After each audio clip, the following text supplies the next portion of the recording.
DC has evolved a lot over the years. Once the chocolate city, it's now a melting pot where culture, film, fashion, and great food collide. So what's behind all of this? Today is about what I wish you knew about DC's creative economy.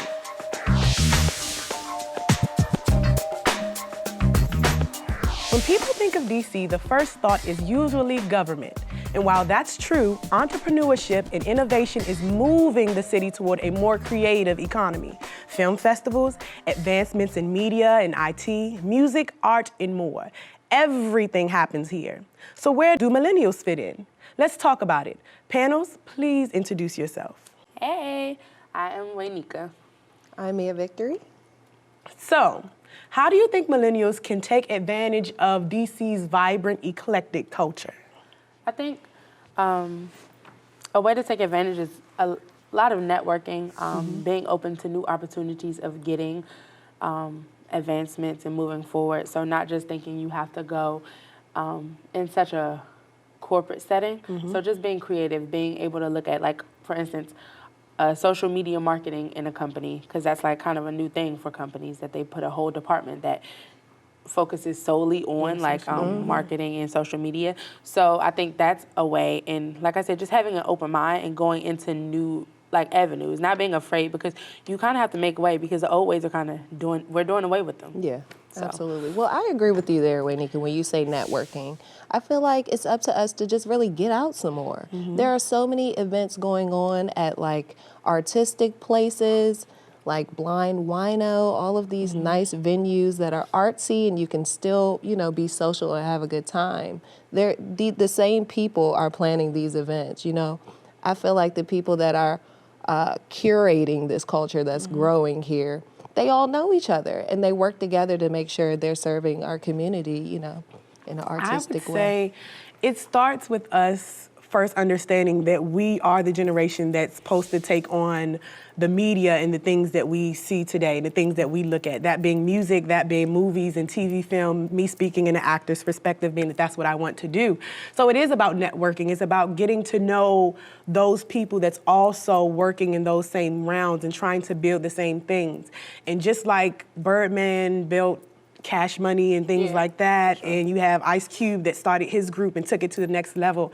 I think that's where we are as millennials, trying to build our own organizations and our own art groups and our own music groups to try to push it forward. So by the time we're their age, we have built that same type of empower. But I do think the base of that is networking and getting out to those artistic venues that a lot of us don't really know about it. I do think that a lot of the art things that happen in the city is kind of underground, low key. You have to really know somebody that knows where that event is happening. Yeah.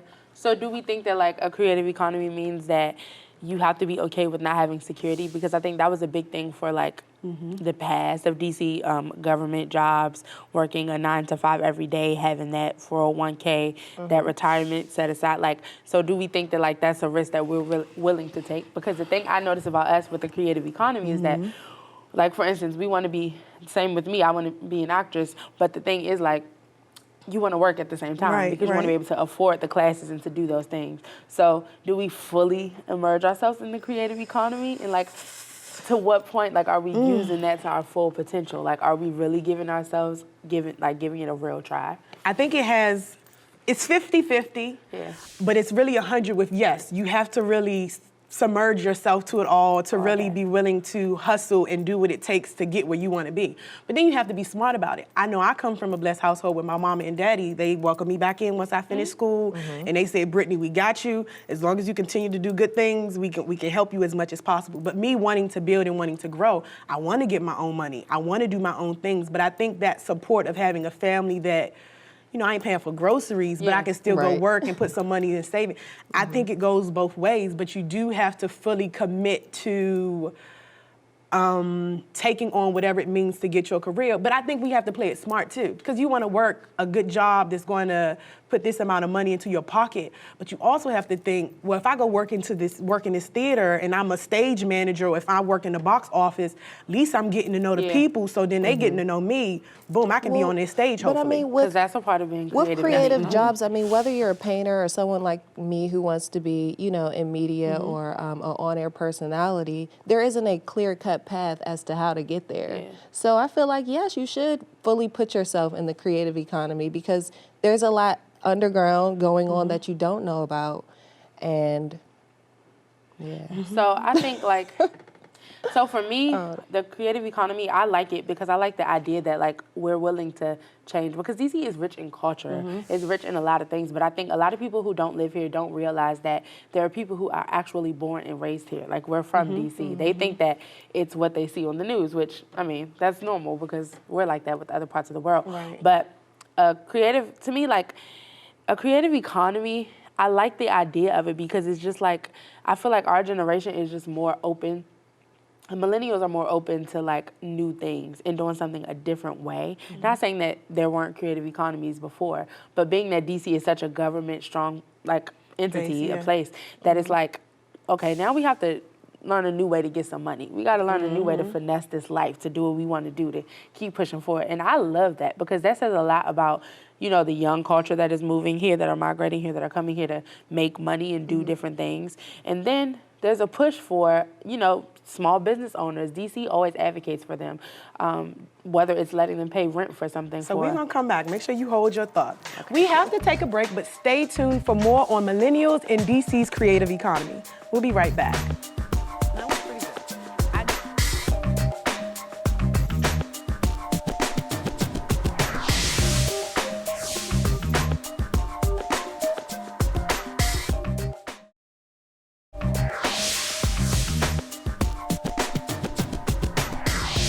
Welcome back to I Wish You Knew. Let's pick back up on our discussion on the creative economy. So what I was basically saying was like, there was an incentive for small business owners or any business who wanted to come into like that ward of DC, like because the ward was known for being a little bit more, they had like a high crime rate. So they were allowing them to pay something like $1 to $6 a month for rent for like the first year or the first 6 months or something to that effect. But like those incentives, I think that helps breed like, you know, people that want to be a part of a creative economy, doing something that, you know, may not cost you as much now because the rent here isn't that much. So now you can set up shop in a place that's nice, that they've already, you know, rebranded and remodeled. And you get to go there and like start out your business for a little bit of money. So I have a question for you guys. As artists, what are you doing right now to take hold and take this creative economy that DC has to offer by the hinges? Well, I think it's nice to live in a place where the government notices that millennials are making stuff happen. So when you look at places like MLK Library, we can use the cameras, the computers, the equipment that's new, state of the art, that not a lot of young people are using. I feel like those are good tools to use to do whatever it is you want to do because it's here for us. What about you? And then for me, I think in general, doing something like this show, being a part of something that has a greater cause, but it's allowing you to get your creative juices flowing and you get to voice your opinion, because I don't think that this is something like, other than like a news anchor or something like that, this isn't something that people would just naturally think of that they could do to be a part and add to the economy and be in it. So there's this, and then like I said, I also want to act. So I'm always looking for new avenues, whether I'm necessarily, even if I'm not being a part of the actual acting scene or the movie, I'm like, oh, well, can I work in production or can I write? You know what I mean? So just doing things that are just different. And then to experience more of the culture, I think it's different when you're from DC, because obviously we don't look at it the way other people look at it because we're from here. So when people are like, it's so much culture, it's this, it's that, it's like, maybe we're just immune to it. So we don't fully, you know, like I'm not out perusing the city as often as everybody else because I'm from here. So I think that's where I could be better at with a creative economy, getting out. I know for me, when I moved back home from North Carolina, I was anxious to figure out what DC has to offer. You know, if I felt like since North Carolina has all of this, I know the city is going to have X, Y, and Z. But it is, again, it's hard to find those different things. Like, of course, you know about Busboys and Poets that does poetry night or open mic night. live casino, does karaoke. And when you think of karaoke, you think amateur singing. But no, some of those people are really going up there and singing their guts out. Yeah. So I think it varies on what you can find, but I know it's there. I know I research all the time. I know I've hooked up with a lot of my artistic friends, such as Torrin Cooper that works on this show, and him being able to get me here, like you said. I think it's about meeting those fellow millennials that's working on projects that you want to be a part of. It is about networking, and it's about sometimes thinking about how you treated people back in the day, because you see them doing X, Y, and Z, and now it's like, ooh, that would be so good.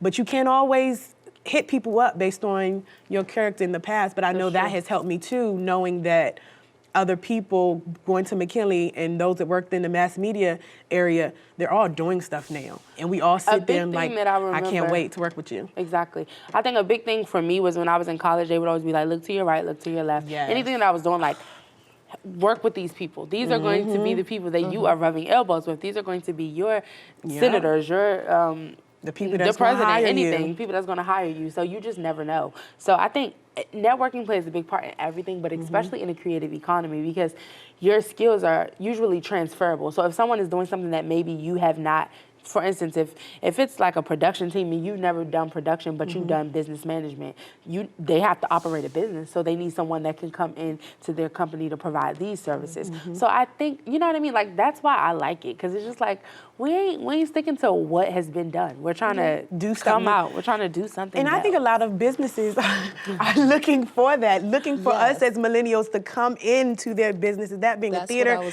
that being corporate, that being whatever it is. We have fresh ideas. We have fresh face. We can outthink creatively some of those, not in a rude way, those 50-plus-year-olds that have done their times and that's only seeing things in their vision, not realizing that things have changed. If your social media isn't popping, or if you don't have a fan base on this, you've lost one of the biggest crowds, which is us as millennials. Yeah.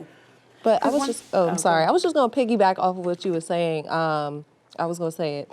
But reaching out to the store owners and stuff like that, like, these are the millennials that are late 80s, whereas we're late 90s. You know, we can still get into somewhere like Maquetto, that's a marketplace for so much. You can sit down and eat, you can shop in there, you can have an event in there. Like, those are people that I think are close to us in age that we can network with, and they can put us in a position where we can have a storefront, or we can continue to contribute to H Street and U Street's developments and things like that. Because it's developing, and it's have going that up. younger, you know, late 90s vibe to it as well. That's what I noticed. You know, a lot of these people are just a little bit older than us, and like I said, they know each other. So we have to really put ourselves out there, whether it's you walking into a condo that's being built up because you want to have something to do with that. I mean, the opportunities, I think, are endless at this point in D.C. It is endless, and I think it's for us. It's up to us to figure it out. Again, I do think some of us get comfortable. We don't always follow our creative juices and take that step of faith to pursue something like that, because that's not what we see. But I believe that it's the torch is passing. You know, they've done their time. It's for us. It's now for us to be moving in. And that's what we have to take advantage of. Yeah, like, they want our ideas. I really love this conversation, but we need to take another break. Be sure to tweet us your favorite hangout spots in DC using #CreativeEconomy. We'll be right back.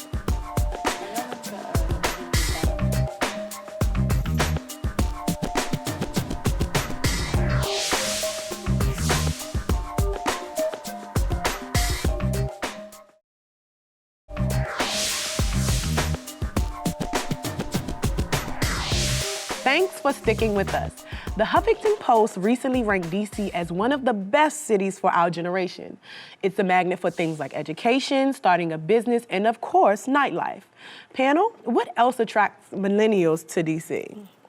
I think the pace, because there's this view of it that's like, you know, you have shows on TV like Scandal that are like basically showing you kind of what DC is like. So there's that part of the millennial that wants to be in a place of power, because DC, you know, that's what it's all about, is power. So I think there's that portion of it. And then I think, like I said, the pace, because we're like not too fast, but we're definitely not slow. So when you think of that, like we're not as slow as like a Georgia, but we're not completely just overwhelmingly overpacked and popping like New York, but we're still popping. I think a lot of us as millennials have dreams of moving to the big city or to those big areas in New York, LA. That's where we want to be. Major so I cities. think DC is kind of the medium for us right now. I mean, yes, it's not cheap to live, but Not I at guess all. you can make it happen depending on the job that you have or who you're moving here with. And it's 3-4 hours away from DC. You can get on a mega bus for $20, and I call it a baby New York. DC is really becoming a babyish big city. Like they're building up, is more things to do, things never close sometimes. Thursday through Sunday is definitely your weekend. You can always find something to do. So that's what I would say. It's that medium base for us. I would say diversity. Like Yes. DC is so diverse at this point. And also education. There are a lot of good schools out here. And I would think that majority of people just want to know what it even feels like to live in the nation's capital. Like you were saying, this is a place of power. I think outside of power, like DC has been known to be the chocolate city, and the fact that it's evolving says a lot. But I think that can be looked at it both good and bad. So I think the positive to that is that like it's changing. So like I said, like the whole topic, creative economy, has come about because of a lot of the changes and like young people coming in and wanting to be a part and things like that. I think it's interesting though, because being known, every city or every state has like their thing that they're known for. So I love that we're known as like, because of like Howard University and things like that, like the Black Mecca and stuff. So I think it's beautiful because I've heard people like Carson Bird, which we had on the show. He was talking about how when he came here, it was like he was surprised at how much people of color were flourishing and we were going towards our dreams and doing things, because in his hometown or whatever, like it wasn't that way. Where did he live? I think he was from Ohio or something like that. So he was just saying that like it's different. Like when he came here, he was like, oh wow, like everybody's flourishing. And a creative economy is, I think, the representation of that for us, because that's kind of how we're getting ahead. Like I see young people who are doing things like creating their own businesses online. So like YouTube, having a YouTube account, getting all of these subscribers. Now they're getting sponsorships. They're branding themselves. They're living in houses, living lifestyles that are more lavish than my parents. So I love that about it. That's the beauty of it, I think. And that can attract people because they're like, oh, well, when I went here to visit and I seen this, I was like, well, I want to come. I think it's very inviting. DC is inviting. DC is small. For us that lived here and grew up here, you always get on the bus and you see somebody. Yeah. You get on the train, you see sure. somebody. I think it's small, but I think to that extent, it's kind of what also makes DC great. It makes it good for us. Work gets around easy. It's easy for us to pass information to say, oh, support this person, or oh, go buy this T-shirt, go do this. This person does good makeup. Oh, this person is on. I think that's what DC has to offer too for millennials that's thriving and trying to do something in this area. Also, a lot of us, those that do that network of community that's working towards something, actors, makeup artists, hairstylists, photographers, we kind of all know each other. Yeah. Or if you don't know that person, you can look, oh, didn't he go to this school? Or didn't such and such of this happen? I think that's what also makes it good for the creative economy, that it's thriving to be, and that what we're doing, trying to build upon that for ourselves in our own career, I think it works in our favor most of the time. People, and too, like, it's a lot of things here. Like, there's news anchors and all the some of BT headquarters is here. Yeah. So there's opportunities for people who do hair and makeup to come here and do something that maybe if they live in a small town somewhere, they're not able to do. So there's so many different avenues to finesse and get into what you kind of want to do and with here. everything going on, this is a great place to start a business. Yeah, whether you started online, this is a great place to like have a physical store if Yeah. you're interested in something. It's expensive, but I think It's if worth it's it. good, people will gravitate towards it here. And I know people say think if so? you make it, You think people keep graduating? I don't know. I don't know if it's going to knock us out as millennials trying to live. DC is getting very expensive. It is. It really is. It depends on, especially depending on what neighborhood you want to live in, what do you want to be around. it's not, sometimes, I mean, people are even moving out of DC, going to Maryland based on price and for sure. what's happening with that. I mean, I grew up in Maryland. I still live in Maryland. And I mean, I like to pride myself on kind of knowing what goes on in DC. But you're right, because everything is coming up, prices are going up not only in DC, but in neighboring metropolitan communities, you know? So I think it's a good thing, but where the cost of living is high, there are always a lot of opportunities. Where the cost of living is low, there are less opportunities. Yeah, that's true. Hashtag that. I Yeah. know that's a lot, but that was good. Hashtag Leah. creative That was economy. really, Come through. that was really good. I think DC, but at the same time, I know people say if you can make it in New York, you can make it anywhere. But no, like if you can make it in DC, you can make it anywhere because it's a lot of culture, it's a lot of this, it's a lot of that. But DC is we hard. Like we already we walking in with the mug. Like so to be creative and to make it, that's amazing to me. But surprisingly, everyone flees DC because they feel like DC doesn't have the have enough to resources offer. to serve, especially the creative economy. And I feel like that's a whole nother topic. It is. But that's all we have time for this edition of I Wish You Knew. Thank you so much for watching. We'll catch you next time. But before we go, Mia, what's the word? The 4 sectors of DC's creative economy are arts and heritage, information and technology, culinary arts, and professional services.